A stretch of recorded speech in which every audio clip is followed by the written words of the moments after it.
Hello, hello, hello, hello, hello, hello.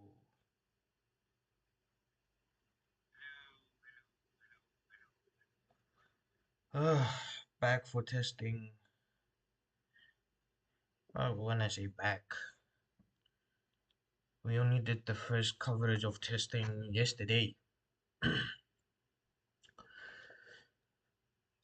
I don't know about you guys, but I've been disappointed with F1. Normally, you you could watch all the days of testing. Normally, there's only been 3 days, but the first test, uh, the shakedown, that was a private test for everyone. So okay, and then the second test, which is the first test of Bahrain. That one I couldn't find a live broadcast. I was uh, clocking into Sky F1, I was clocking in everywhere. I couldn't find any working stream as such. And then finally, the last 3 days, I managed to find a stream for the second test. Not to say that I've watched um, testing in its entirety, which I haven't. Uh, but yeah, it's just doable. I'm not gonna lie.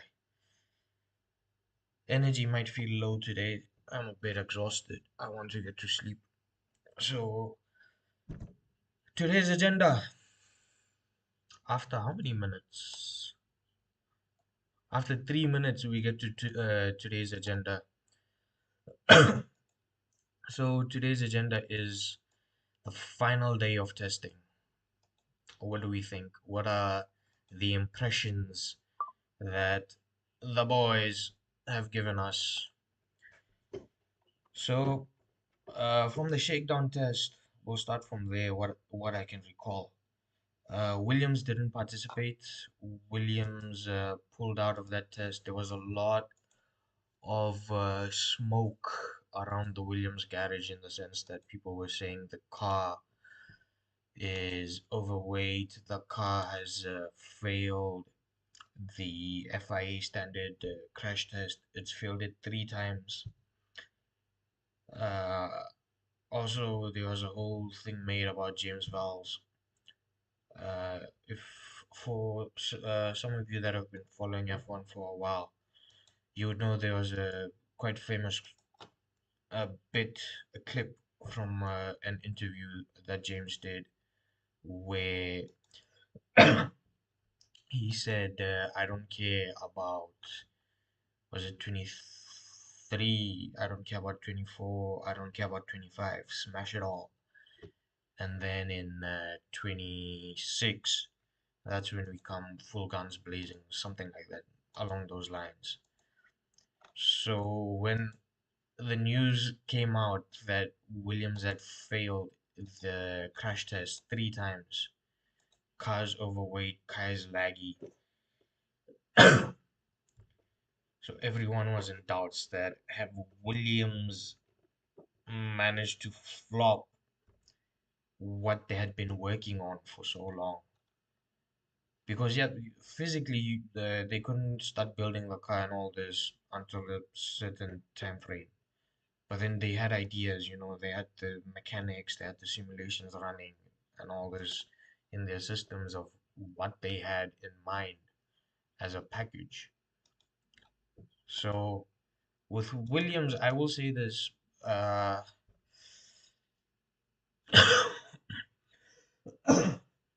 this cough, man, I swear. I've had enough of this cough. So with Williams, I will say everyone thinks that Williams is not gonna be in the mix. I do think they will be in the mix. I think they will be in the mix. We'll get to the new regs soon enough. But I'm not a fan of them. The way that things are seeming that they will run, I'm not a fan of the way things are being set up right now. So I think Williams, I think the top four are the top four. right? So we're starting from uh, P5 down. We'll leave the top four right now. So Williams, I think, will be P5. I will make a list. I will make my predictions for the whole season of the standings. I will predict who I think will be champion, but we'll do that on probably the probably the day of qualifying. So we'll do it before the qualifying session starts. Williams, I think, have a great aero package. I think Williams have nailed the aero package. So they are going to be my sweet surprise. Apart from that, they've looked decent in testing. Uh, I can't recall them having a lot of gremlins. I don't recall struggles as such. PU breaking down, drivetrain failing, or gearbox issues or something like that. I don't think that Williams will be thereabouts. So it's just been a decent test for them. Jeez. So I do think it's been a decent test for them, decent enough test. So we'll see when we get to Melbourne where Williams actually stands. Actually, we'll find out where a lot of these guys actually stand because everyone is sandbagging. But I had to start with Williams simply because of the events that Williams, made happen, having skipped the shakedown and all this, with the whole news of um, the car and all this. So I thought I'd start with Williams. Now, moving on from Williams, who I think will be the next best team, or maybe in contention with Williams, I think Haas. Haas had a great package last year. They had a great endpoint that they could rely on towards the end. They were fighting for decent. They were fighting for proper points, man. I think Haas are in it with a shout, just like Williams. I think more or less Haas and Williams would be in the same boat. I do think Haas had some reliability issues, uh, but it's not something crazy that hindered like a whole chunk of their session.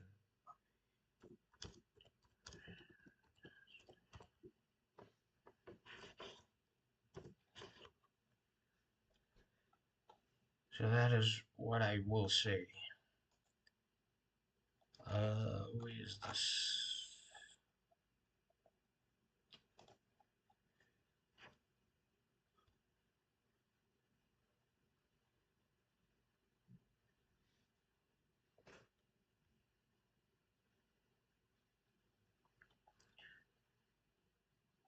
Haas are my team, and I am giving them a serious shout for contention. I'm just trying to pull up something real quick.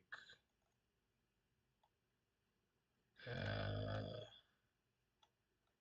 yeah, okay, has put in a decent chunk, right? Yeah, of course, these numbers are old. They are not live numbers, but I'll take them. I'll take them for face value. Has didn't have crazy issues. Drivers were doing, their normal driving sims, acclimatization runs, race runs, more than quali runs, I would say. Which is why, again, today's final hour, the one that we're in, that becomes crucial, according to me, because everyone is going to try and go for glory run, I would say. What is happening?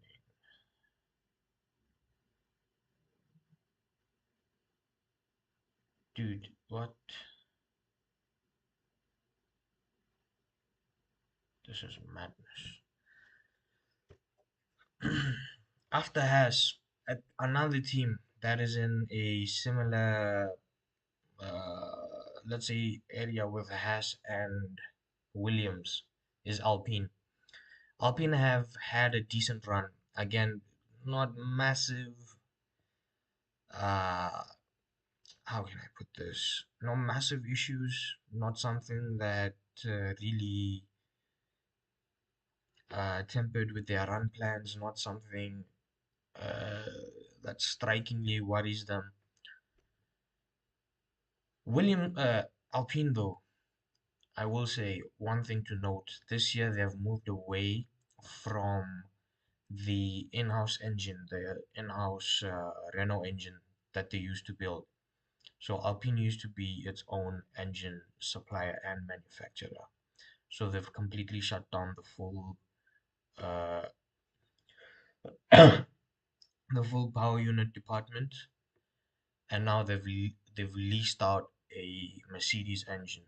So that will only make them stronger because the Merc engine, I don't know if people have picked up on this, not necessarily on reliability terms. I would say on power terms. I picked this up during the 20, was it the 21 season? I know different engines from then and today's engines are completely different. But one thing I picked up about Merc engines is they are reliable for a longer period of time with less, uh, how do I say, with less degeneration, with less degradation in the engine. It's terrible wording, but bear with me. So, uh, Merc doesn't. So, for example, imagine this is a power graph, right, for the engine. So Merc engines would start here and they would slow down ever so gently. It wouldn't just start there and then all of a sudden just have a cliff dive off in performance and power. One thing that Alpine was always lacking was, although you could argue that they had a decent aero package for a long time, but they didn't have the power, they didn't have the ponies behind them to pull them over the line. What is this is so irritating. So with the Merc engine, I would like to see how Alpine's aero now works. They should be a stronger team than what we give them credit for. But again, it's all gonna come down to batteries because is a this is an era defined by temu batteries, man. I'll get to that in a second. So we've just again, I'm not going in detail. You know, I haven't seen all of the testing sessions. I haven't watched thoroughly. I have just missed the first test completely. I've only watched glimpses of the second test. So bear with me on this while I try and sort something out in the background. Uh, who's the other team that is along with these two? Racing Bulls. So the Red Bull powertrain, I'll mix Red Bull in this one as well. So the Red Bull powertrain is actually living up to quite a reputation. And not just the powertrain, the overall package of the Red Bull. By the way, Red Bull is my team already mentioned in one of the descriptions. I don't know if it would be the channel description. You can see my favorite teams and most likely the sports that um, I would talk about on this channel. So if you have a similar sport interest, maybe different team, different person that you like, do join. So the Red Bull powertrain, even Mercedes is saying that they might be possibly a second slower. Now, mind you, the statement comes taking into account the combination of powertrain and aero, But Mug is genuinely saying Red Bull is the faster car, and Red Bull does seem uh, the strongest car, I will say. They haven't had reliability issues that I can think of. Everyone's having lockup issues, but that's because of the systems, the battery, and all this attack mode nonsense and straight line uh, power nonsense. Uh, I think Red Bull are genuine contenders. Max, I think Max is gonna win this title this year. The drivers, whether Red Bull win the constructors, that solely depends on Isaac Hadjar. He needs to do what Checo used to do. It's his first season. He doesn't need to look to beat Max. So Isaac Hadjar is going to be a big defining factor in whether we win constructors or not. And then I was speaking about uh, the Racing Bulls as well. So Liam Lawson continues for the team, and then they've decided to bring in a rookie, Arvin Lindblad. Yeah, Arvin. I personally wouldn't have changed the driver situations. I think Yuki and Liam would have worked fine, but I do get that Marco Helmet made these decisions uh last season, so no one really actually had a say. And one thing we do need to note is Yuki. Uh, he came good uh in the later before last season. He was quite good, but in his early phases, Yuki seemed like he would be dropped after his debut season. But at that time, Honda had a deal with Red Bull where Honda actually fought to get Yuki in one of the seats available, either in Red Bull or in the sister teams. So Yuki, you would say he was helped to stay in F1, and then once that backbone of Honda went away, Yuki's time was up. I think Yuki then deserved, on merit, you should have gone with Yuki. But okay. So the Racing Bulls, how does it look? I don't know, eh?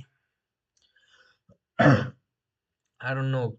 At this point, every single data is useless because everyone is sandbagging. So you can't tell who is what and who is what. You can't tell who's the fastest. You can't tell who would be the slowest or whatever.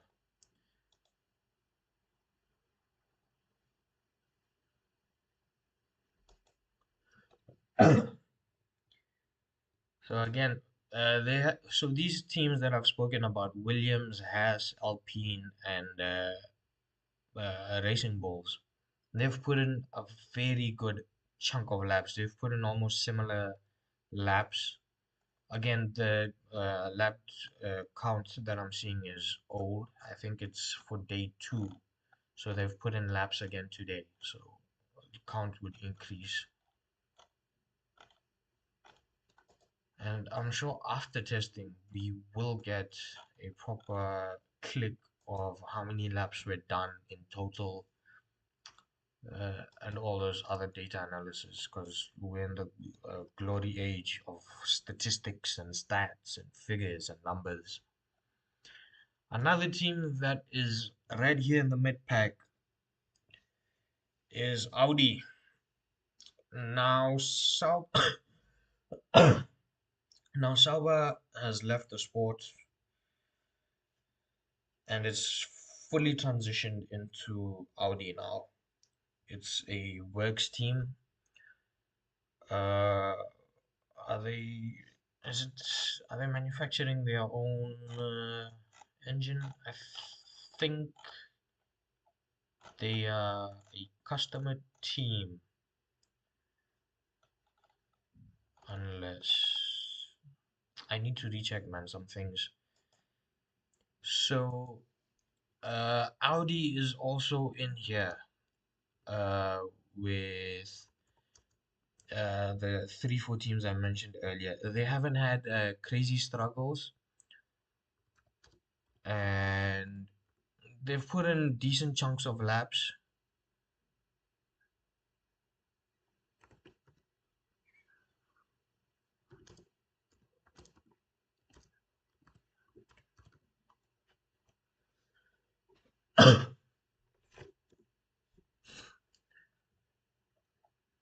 Oh, so Audi is a engine supplier of its own. Okay, that's fine then. Then I've got my things correct. I just wasn't sure.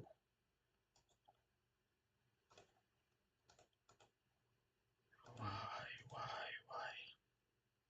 Hey guys, today was a terrible energy, eh? I'm having not very well prepared.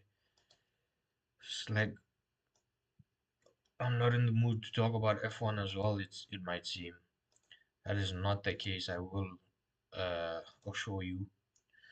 Just tired, man. Tired. Things that I already knew. I might forget the things I already knew, man. For crying out loud. Just bear with me for today. So Audi are right there, man, in the bracket for the midfield. I do think that they won't be uh that they won't be challenging straight away at the top. I do think a team that will challenge the big four will be Williams. I think Williams are hiding something, man.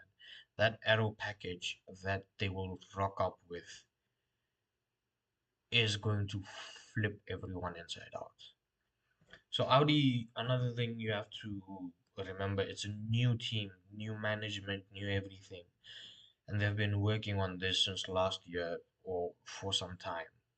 So you can't just say a new team will come and start to dominate and all this. Although that would be the dream if it happens. If it happens. So before we get to the big guys, let's talk about two teams that, oh, these two are bottom of the pack, man. These two are the back market teams. They are nowhere in testing. They are nowhere with pace. But again, this is all testing data. Don't take um, all of this seriously, because everyone will have different packages. Everyone would have built up the car in a different way, in a new way, added new bits and bobs. Come FP1 in 2 weeks' time. So Cadillac, they've got great drivers, but they've had some serious car issues. They had sensor issues. They had other issues, man. They had to wall up quite a few times, and they had the car in the garage and on the stacks a lot. I will say that. I don't know exactly what the issues were or are, but they do have issues that they need to sort out. It's not straightforward for them. They've got two experienced drivers in Checo and Valtteri, so they will have immediate and positive feedback of the handling of how systems should be, and the direction moving forward in regards to developing the car, the areas that they want to develop. So,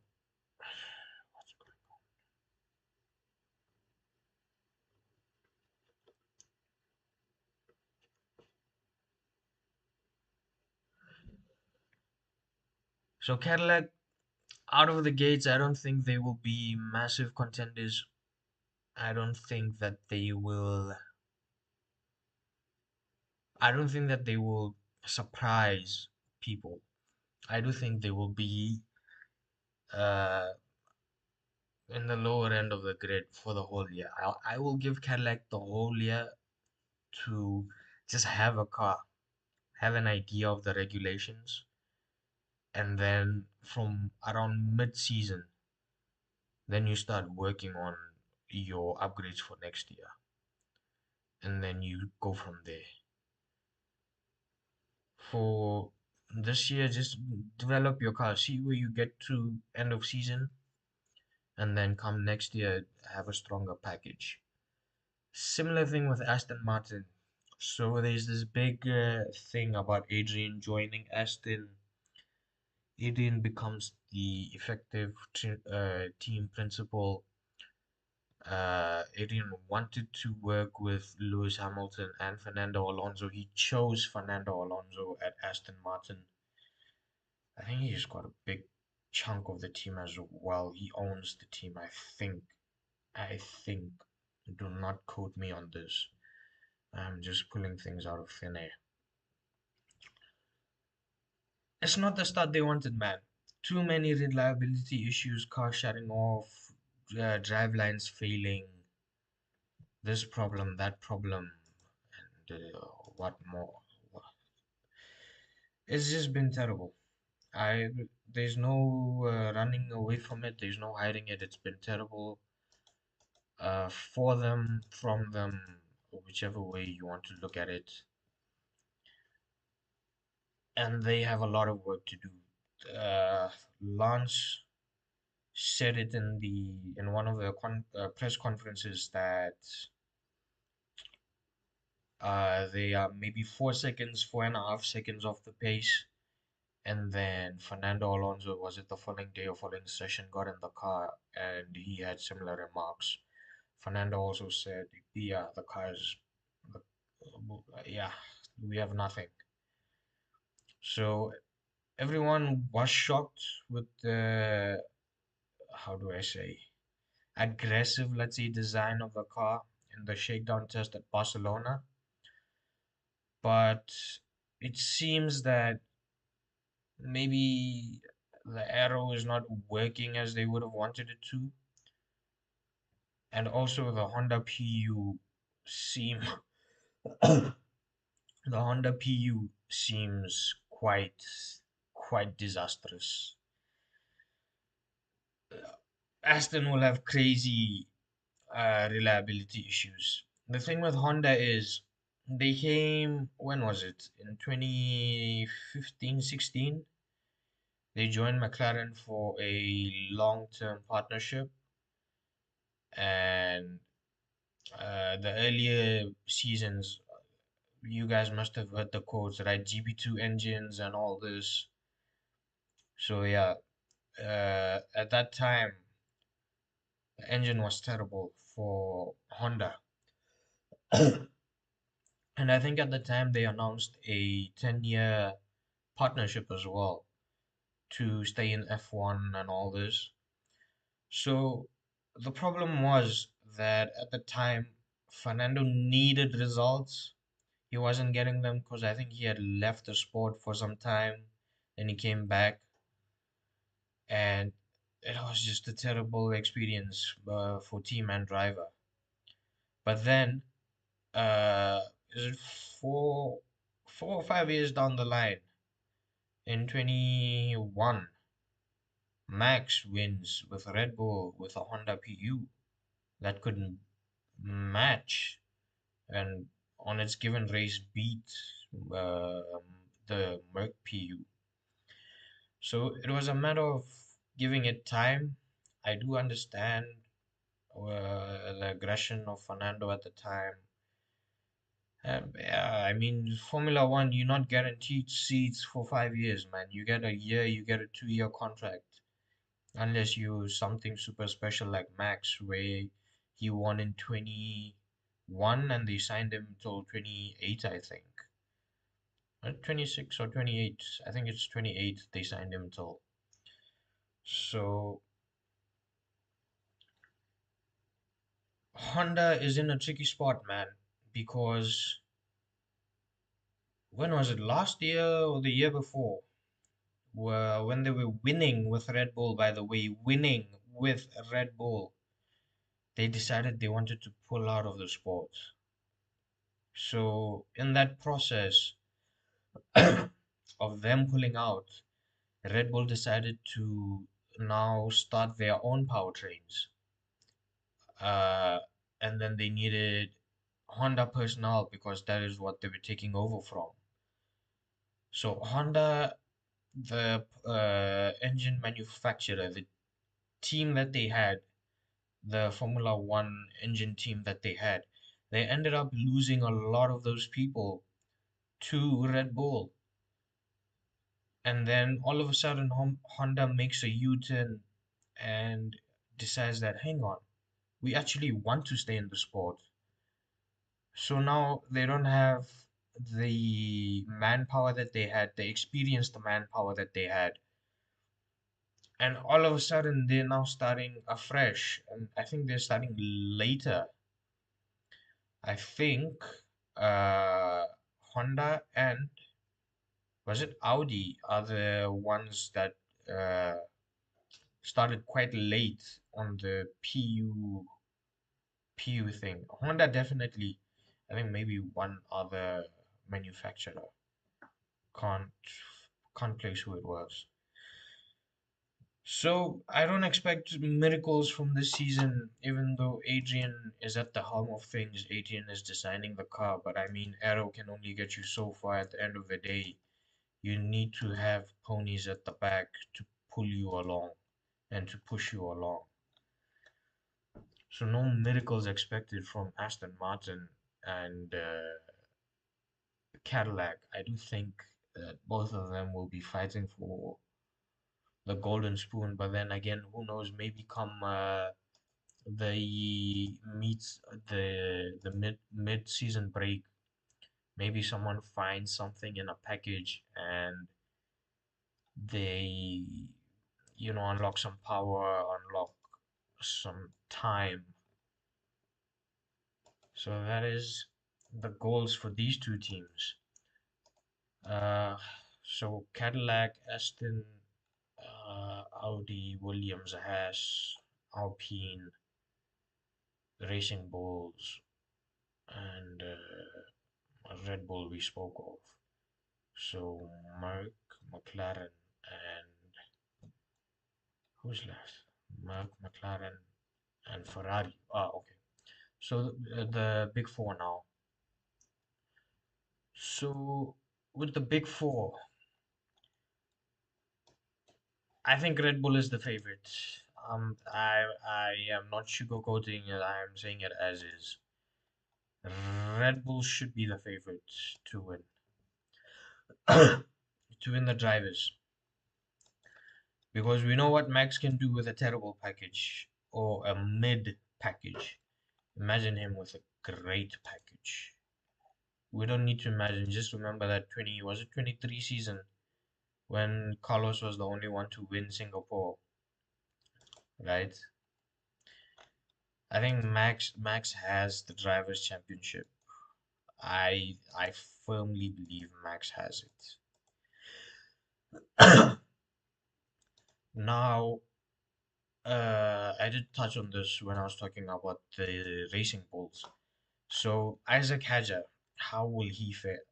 I think Isaac again just needs to do what uh like is this unknown numbers. So Isaac needs to do what Checo did in his earlier seasons. He focused on himself, on his driving setups. He took cues from Max, and then he came out with the challenge on Max. And then that was when we had that whole epic thing in Max when he was like, "Oh, I will never let him beat me ever again," whatever, whatever. Isaac just needs to get used to that second seat, man. We have always had a cursed second seat. There's just something about that second seat, guys. We need to fix. We need to fix that second seat. We've always had issues with that second seat and or that second driver. Need to sort things out, man. It's new management. Adrian is gone. Marco Helmut is gone. Christian Horner is gone. Could Laurent Mackey's turn things around for us in that second seat? That is that is what we need to know.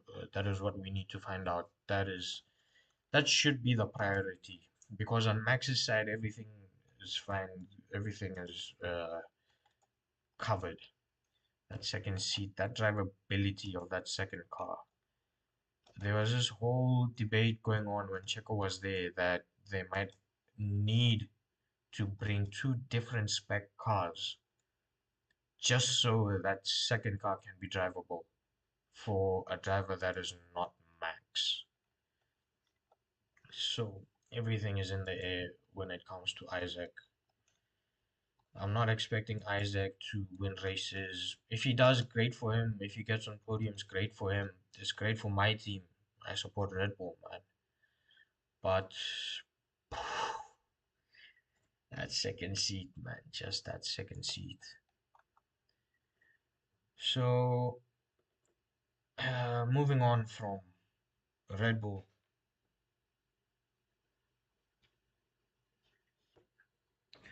moving on from Red Bull, let's go to let's go to McLaren. Let's not go to Merc or Ferrari yet. We'll go to McLaren. So, what are you guys thinking? Cause I am told that McLaren might not be favorites. I mean, the top four are the top four.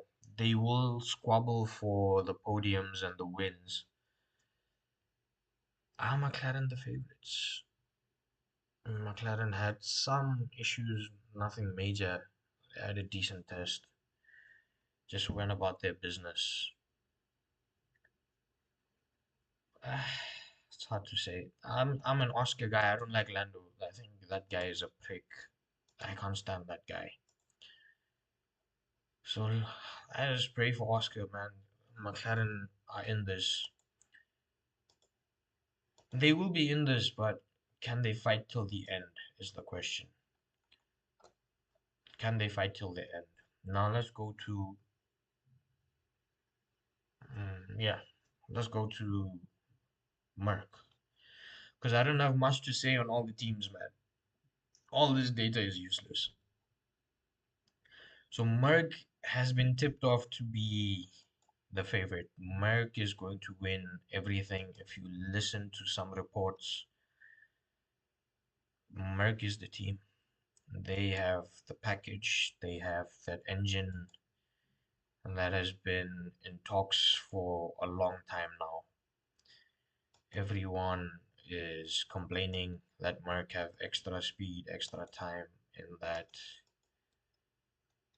engine, and it should be made illegal. I think FIA issued a change that is to take place, to take effect from mid-season, I think. George Russell, according to reports, is the favorite. Let's see how far we get with George. Again, all this is useless, man. All the cars are gonna be different. No one is gonna be sandbagging come Australia. Just all this is just a showpiece for fans. For the teams is to stress test some systems that we will never know what they are testing. Now Ferrari. So I don't know if you guys watched yesterday, but I thought maybe they are. I thought maybe Ferrari's rear wing actuator broke because that wing rotated a full 180 when they opened the wing. I thought maybe something broke off. I'm not gonna lie, and then flipped all the way back to normal. Ferrari have all teams have come up with different wings. So the Ferrari one, if this is your rear wing, the Ferrari one goes like that, and then you have that space. Other teams, the normal DRS thing, and then I think it's Alpine where the top component collapses. So everyone has different rear wings. Everyone has a different approach to these regs with regard to aero. I don't know, man. I don't know which rear wing is more superior than the other. I do know that there are regulations for the rear wings, the time that they should open and close, how much they should open, and how much the gap should be when they close, and all this. I don't know how FIA will monitor everything. So Ferrari, they started off okay from what I've heard. In the first test, they were struggling with wind and all sorts of issues, but yesterday and today, Ferrari have sorted out so many things of theirs, especially the start. Ferrari looked the best uh, when it comes to starts off the line. They seem to get into that window quite well, and they're able to launch out without wheel spin. Merck suffered wheel spin. George Russell yesterday I saw suffered wheel spin. Ferrari, could this be your year, man? I don't think so. Even though you have a good package, you had a great package all those years ago with Seb. What happened then? You know, you cost Seb his fifth. Just saying it, you cost Seb his fifth. Uh, I think Charles is in with a shout. I think we are going to have a multi-driver fight, no doubt, because the top four teams, although they are the top four, they are not separated by a lot. The top four are quite close, from what I can tell.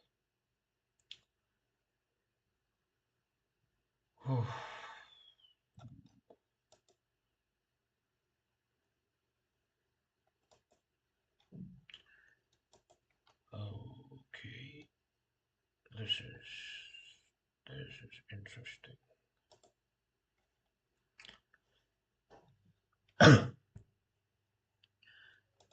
So Ferrari, what do we think? Is it the I just don't think so, man. I just don't think so. It's gonna be heartbreak, unfortunately. That's going to be heartbreak. So they do have the power unit, it seems, to be up there fighting. They do have the arrow to be up there fighting. It's gonna be close. It's gonna be close. It's gonna be super close. Now, me earlier on backing Max, that's because he drives for my team and I support my drivers. That is what that was. Don't need to read anything more into it. Um, Ferrari, did they have reliability issues? I think they had some issues. They had the full walls in front of the garage. They had some concerns on their machine. Not sure exactly what it was. I haven't even watched like the post sessions, man. The debriefs and the recaps of what has happened, what hasn't.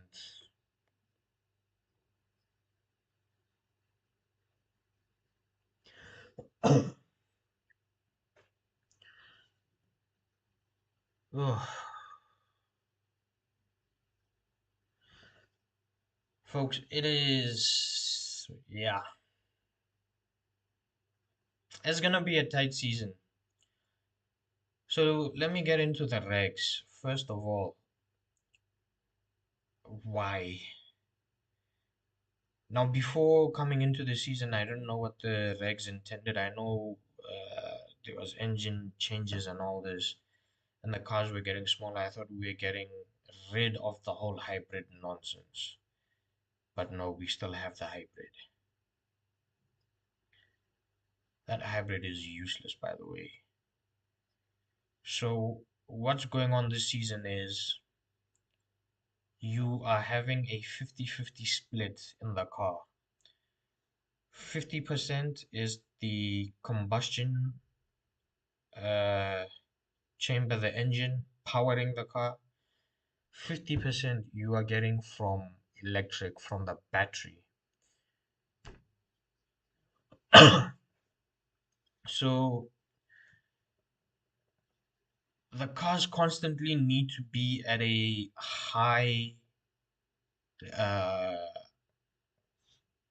at a higher RPM to keep the turbo going, to keep the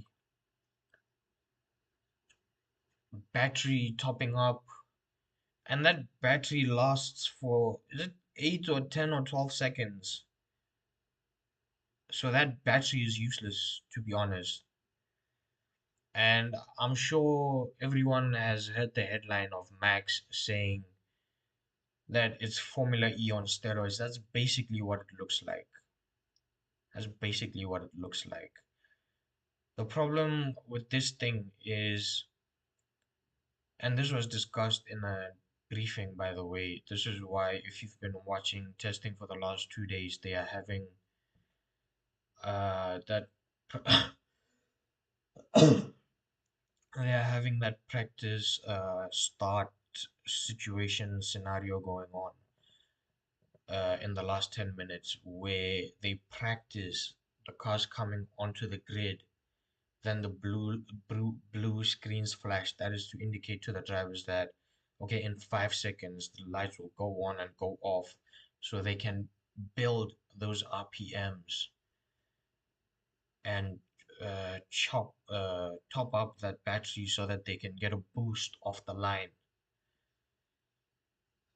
Guys, why is Formula One going so crazy on battery? Why? Why is battery becoming the definitive of your race? We'll get into this more, as the season goes on, and we'll discuss the battery. So apparently, the FIA is still to review some of the changes, and uh, is in conversation with the teams regarding future changes of some things. So we will get to that as the season goes on. So apart from this, the claim is that they've gotten rid of DRS, but they should just call it double DRS. So basically, DRS, the back wing opens up and then reduces drag. So basically, the front wings now also fold down and reduce drag. So it's basically double DRS. I think they call it, is it overtake or something? I'm not sure. And then I'm sure in the previous seasons with the hybrid, they would top up the battery and then they could use that over the course of the lap uh, to get more time for whether it's qualifying, whether it was in the race or whatever. So now apparently that thing is selective. The battery thing is selective now, apparently, because when you are within 1 second of the car behind, or of the car in front, then that will deploy on its own or something like that. I am completely misreading these regs, by the way. Do bear with me until I get things correct. uh yeah, the whole battery deployment thing doesn't make sense to me.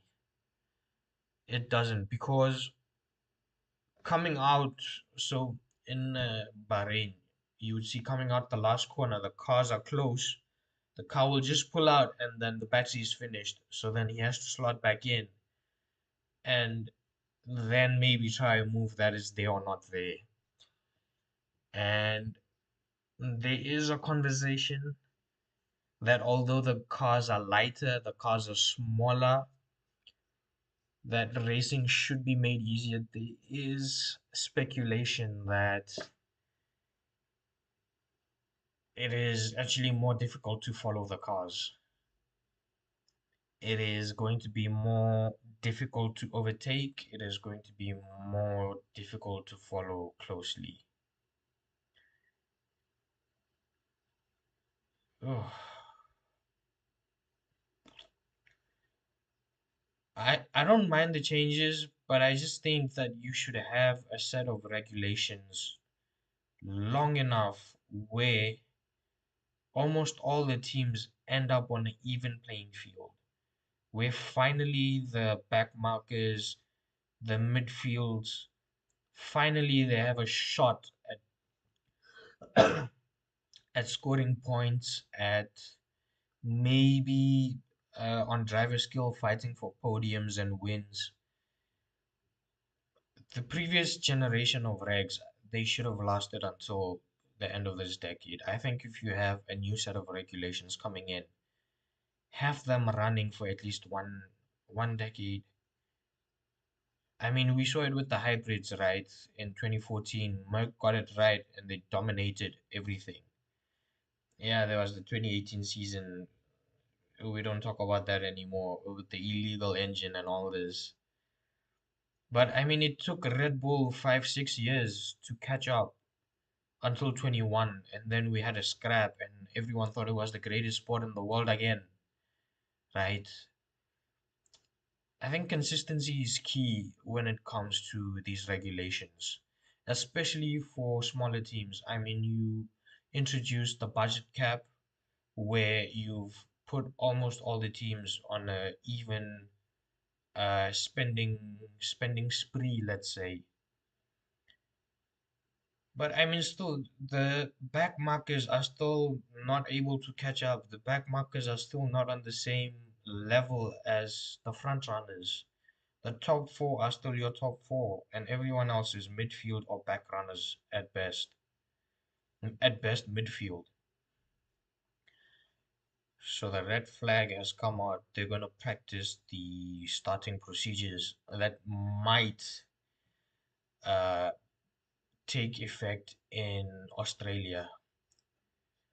So the drivers have been complaining about this as well, that the starts will become dangerous because, so for example, let's say Max is P1 and then let's say Lance is P22.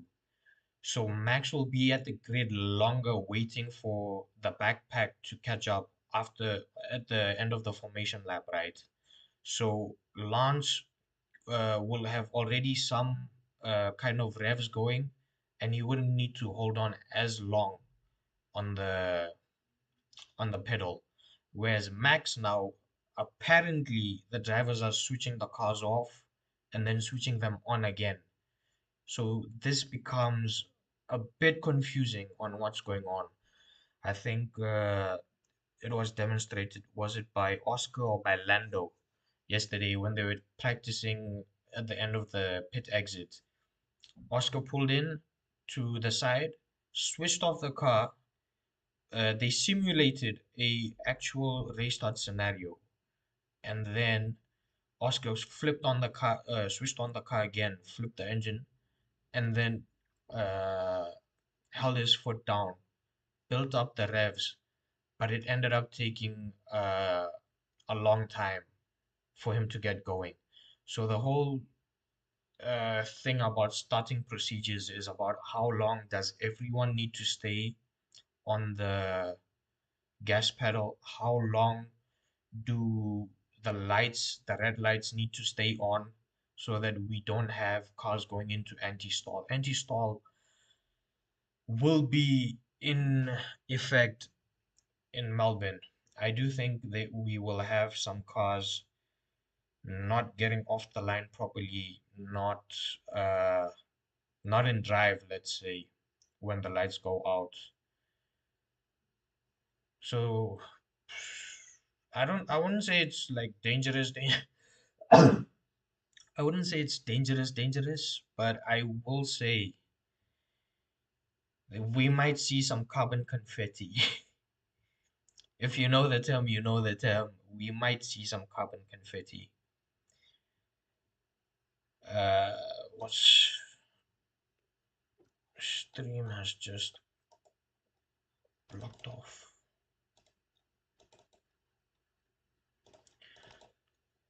So the thing is, again, with this, while I was on this turbo and all this, I don't know if you know, if you guys have been watching testing. Another thing is, uh, down the straights, the cars is it slightly lifting off the pedal or something, but they're not going flat out because they need to leave some kind of margin for the turbo and the battery to charge up. If that is the case, then are these regulations really worth it? Is my question. Because the whole point of Formula One is to be doing combat at speeds no other sport does. I mean, MotoGP I think is faster, but also MotoGP is on two wheels, not on four wheels. So there's a there's a lot, man, with these regulations that needs to be unpacked. I don't agree with the fact that it's a race all on battery. It shouldn't be about battery, man. Uh, it should be about who can stay on throttle the longest. It should be about who has the bigger pair between their legs, who can hold their nerve and break that extra meter or two later than the other guy.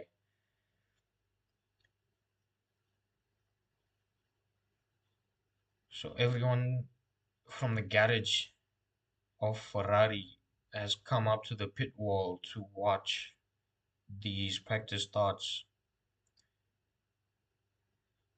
So is that George first, Lewis next, and then I think there was Williams. One, two, three, four, five, six, seven. I think it's seven cars on the grid. So, so I don't know if you're watching live right now. The hazards on George's car have gone off, and the hazards on the other cars are still on. I think this is an indication uh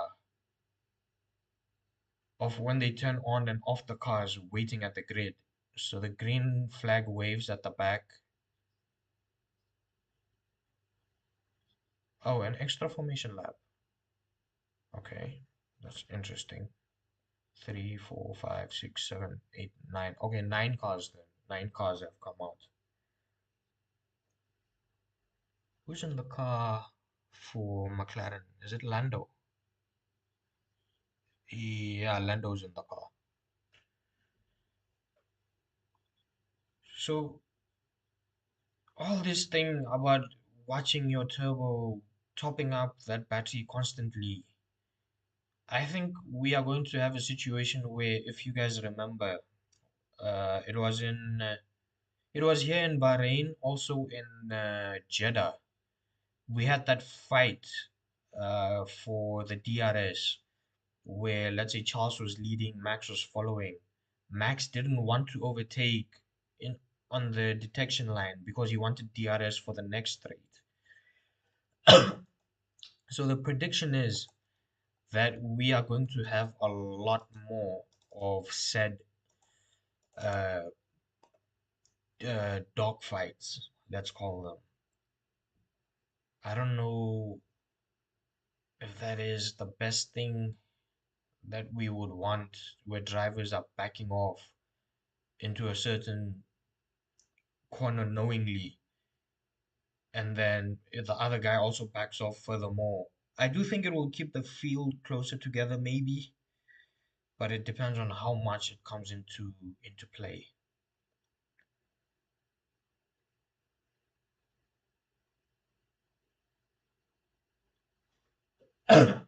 So another thing that they're doing for this season is they're using synthetic fuels. They're using renewable fuels that Aramco and Petronas and the other fuel suppliers are now coming forward with.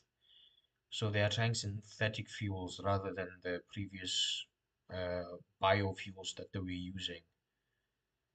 Everyone from every garage has almost come up to the pit wall to watch this final launch of the line uh, and conclude testing. What is happening over here?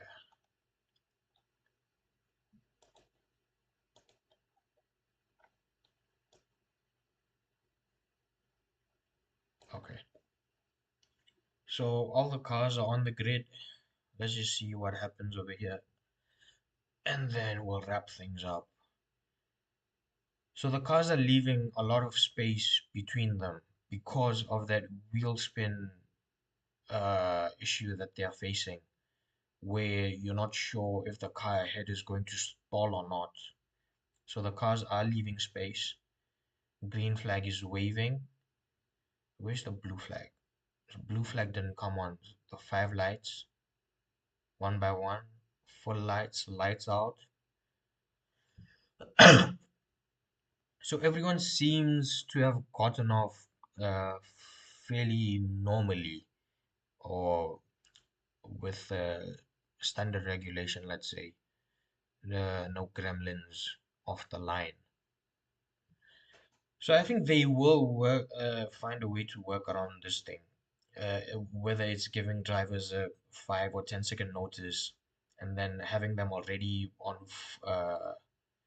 the pedal, building the revs or something.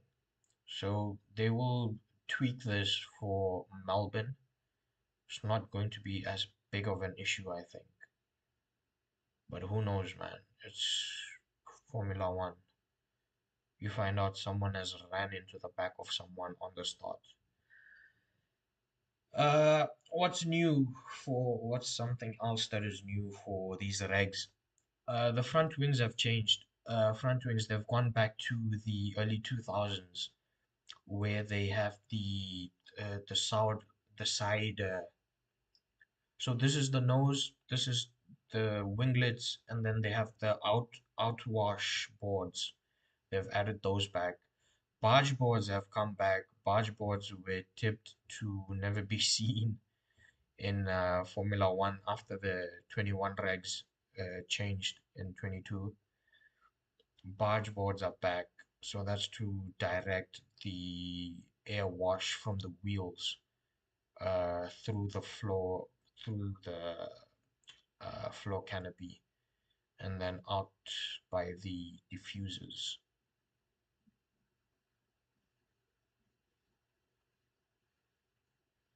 I will say those slow corners have become tricky. Everyone is locking up in slow corners. Turn one, turn two, turn three as well. People are struggling when it comes to braking, and when it comes to turn two and three, when it comes to accelerating, people are finding a lot of wheel spin. Uh, Bahrain is turn nine or turn 10. That slow left-hander before the what used to be the second DRS straight. Cars are locking up into that, running wide into that. So even though they're not going full throttle down a straight, and they're leaving a margin to keep that turbo going to charge up the battery pack, they are still struggling for braking in heavy braking zones, I will say. So that will be interesting as to what happens. Again, uh, let's just wrap things up because testing has finished. 6 days of official televised testing, and I think in Barcelona they had was it 4 or 5 days. So about 10 days of testing, proper testing, have come to an end. Teams came up with different body designs in Barcelona, and then they flipped those body designs on their head when they turned up in Bahrain. Someone like, was it Audi? They completely changed the side pod designs and all for the Bahrain test. So all this data means nothing. Everyone is sandbagging, and testing for fans is useless when it comes to data. When it comes to data points, that is, when it comes to data points. Uh, a lot has changed. The cars have gotten smaller. That is the first thing, and probably the only thing I agree with this season. It's a race with temu batteries. If you use temu, you know what I'm referring to. It shouldn't be this way. Max, uh, people call his comment out of hand, out of pocket, but I think he nailed it on the head. We are Formula E on steroids, is the best way of putting things. Get rid of the hybrid. I still stand by that. You make the car far more lighter, far more efficient, combustion wise, and just revert back, man. Revert back to V8s.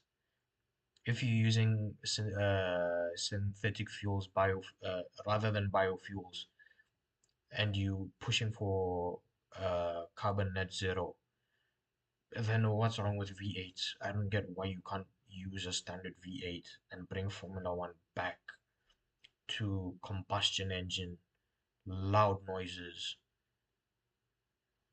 and burnt rubber. So that has been a miserable tale of the tape today. I am completely drained, completely tired. No energy today. Also, it's not like we had a lot of reliable data to go off.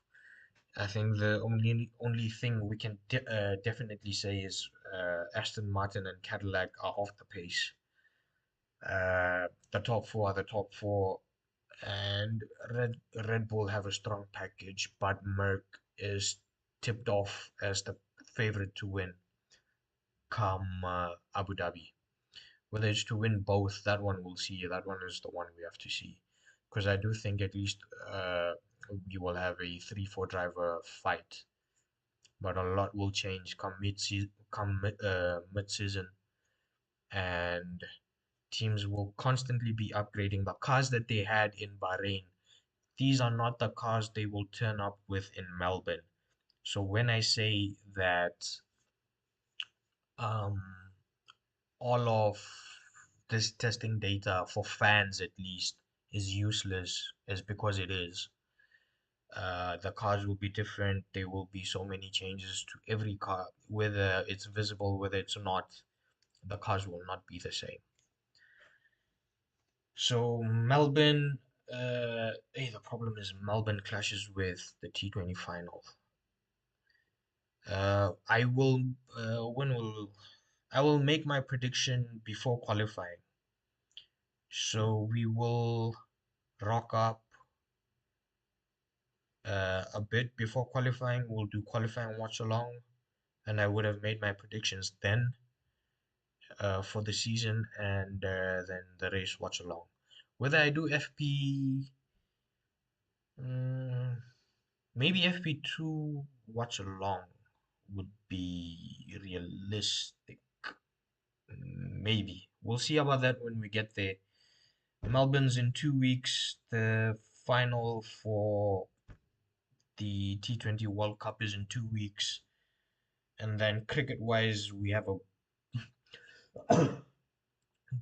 break of about 2-3 weeks. I think South Africa face New Zealand, but that's 5 T20, so maybe a week, maybe I mean, in 2 weeks we'll be done with that, man. 12 days we'll be done with that series, and then everyone will be pushing for IPL, and IPL starts. And after IPL, we have, mm, I think we have the Women's T20 World Cup. So, along with the cricket schedule, F1 will kick off. MotoGP will also kick off. MotoGP, I do doubt doing watch-alongs. I doubt finding the time. I know it doesn't clash with Formula One streams or whatever, but I do doubt uh, whether I will be able to do the MotoGP watch along and F1 watch along. F1 is the priority because MotoGP I've just gotten into it in the past some years. I started watching during the COVID years. I knew of Marc Marquez, Valentino Rossi, I knew of Casey Stoner, I knew of Jorge Lorenzo. I knew of Danny Pedrosa. I knew some guys from there, but I wasn't a regular viewer of MotoGP. So we will have to balance out MotoGP. Wrestling, again, if you engage in wrestling, I will engage with you. I do watch Raw, SmackDown, and the pay-per-views. I do watch them. I don't watch them live because I can't, but I do watch them. I watched it in its entirety. So that is the tale. We will meet tomorrow. We are tomorrow. It's who's going on? Cricket. Sri Lanka is going on. Is going against. Is it Sri Lanka? Who's playing, man? Super Eights. In the comments, there's one person watching apart from me. If you know, let me know while I pull it up. Who's going on tomorrow? T20, T20, T20, World Cup 8 schedule. Okay, the match is in Sri Lanka, but it's New Zealand and Pakistan. So yeah, New Zealand, we will do the second innings live tomorrow. So I will see you for that. Um, and that's the tale. Like, comment, subscribe, knock yourselves out. I'll see you tomorrow. Bye bye.